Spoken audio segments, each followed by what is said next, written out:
আসলে একটু রাজনীতি করি। আমাদের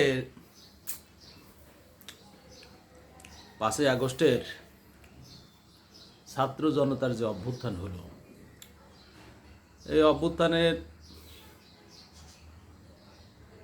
প্রথম দিকে সবারই প্রত্যাশা ছিল যে দেশে নতুন সরকার গঠন হবে। যাদের কারণে এই অভ্যুত্থানটা হয়েছে, যারা নেমুখ হারামি, যারা এদেশের সাধারণ মানুষের বিভিন্ন প্রলোভন দেখিয়ে তাদের গচ্ছিত রক্ত বেচা টাকা এগুলা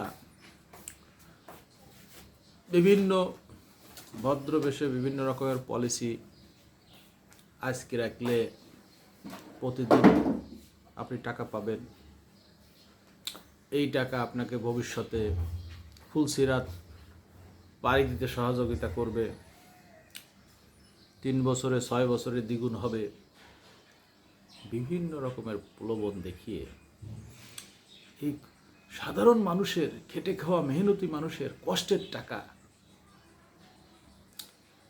কৌশলে তাদের বাক্সের মধ্যে ঢুকিয়ে নিল। ঘটনাটা কি ঘটলো দেখুন। মানুষ আজকে দুর্বিষহ জীবনযাপন করছে। ব্যাংকে গেলে তার টাকা সে ন্যায্য দাবি করে, সে টাকা তারা দিতে অপারগতা প্রকাশ করছে।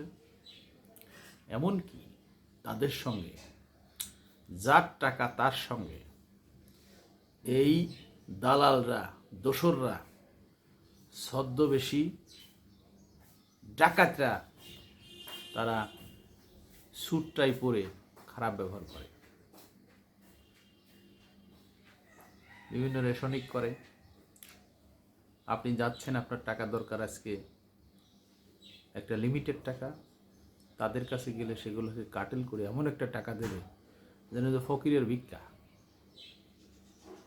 1000 টাকা, 2000 টাকা, 5000 টাকা, সর্বোচ্চ 10,000 টাকা।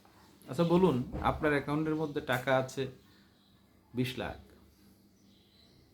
তাহলে আপনাকে যদি এই 10,000 টাকা করে প্রতি সপ্তাহে দেয়, কত বছর লাগবে এই টাকা পরিশোধ করতে?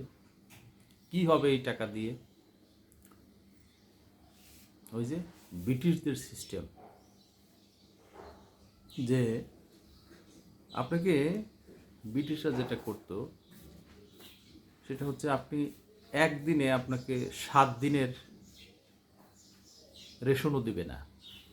কারণ হলো 7 দিনের রেশন দিলে রেশন তুলতে এবং যাইতে যে ক্যালোরিটা বার্ন হবে, এটা হবে না, এটা ইনটেক্ট হবে এবং আপনার একটু চর্বি জমবে, একটু শক্তি জমবে। সেই শক্তি সঞ্চার হলে সেটা নিয়ে আপনি আন্দোলনে যেতে পারেন। দেখেন ইংলিশদের ব্রেন দেখেন। এই জন্য প্রতিদিন আসবা, প্রতিদিন নিবা। ওইটা দিয়ে তো জীবনে কোনোদিন চর্বি জমবে না ভাই, আপনি কিছুই করতে পারবেন না। আপনি যাবেন, 10,000 টাকা পাইলেন, আইলেন 10,000, যাইতে আপনার একটা 50 টাকা রিক্সা ভাড়া, আসলে 50 টাকা রিক্সা ভাড়া, তার 100 টাকা চলে গেল, 9,900 টাকা হয়ে গেল। কিন্তু তাহলে এই যে দেশ, এই যে সোনার দেশ, এই দেশটাকে কলঙ্কিত করলো কারা? এই সাধারণ খেটে খাওয়া মানুষ, নিরীহ জনতা, নাকি যারা শিক্ষিতের তোকমা নিয়ে, শিক্ষিতের দোহাই দিয়ে বড় বড় প্রতারণার ফাঁদ পেতে বসছে? তারা যুগে যুগে সর্বসময়ে আমাদের দেশটাকে পঙ্গু করে দেওয়ার জন্য, এই দেশটাকে ধ্বংস করে দেওয়ার জন্য এই ধরনের দানবীয় মানবের আবির্ভাব হয়েছে। আর এদেশের মানুষ সবসময় সাধারণ মানুষ, এদেশের মানুষ সবসময়, এদের অ্যাডাপ্টেবিলিটি ক্যাপাসিটি ভেরি হাই। অন্যান্য দেশ যেমন শিক্ষিত, যে ইউরোপ কান্ট্রি বলেন, আমেরিকা বলেন, এখানে আপনি তিল থেকে তাল, ইভেন ইন্ডিয়ার কথা বলেন, সেখানে তিল থেকে তালে গেলে এমন আন্দোলন হবে যে আন্দোলনে সরকার পতন হবে, ওই ডিপার্টমেন্টের মন্ত্রী পদত্যাগ করে, অথচ দেখেন আমাদের দেশ হায় রে সোনার দেশ।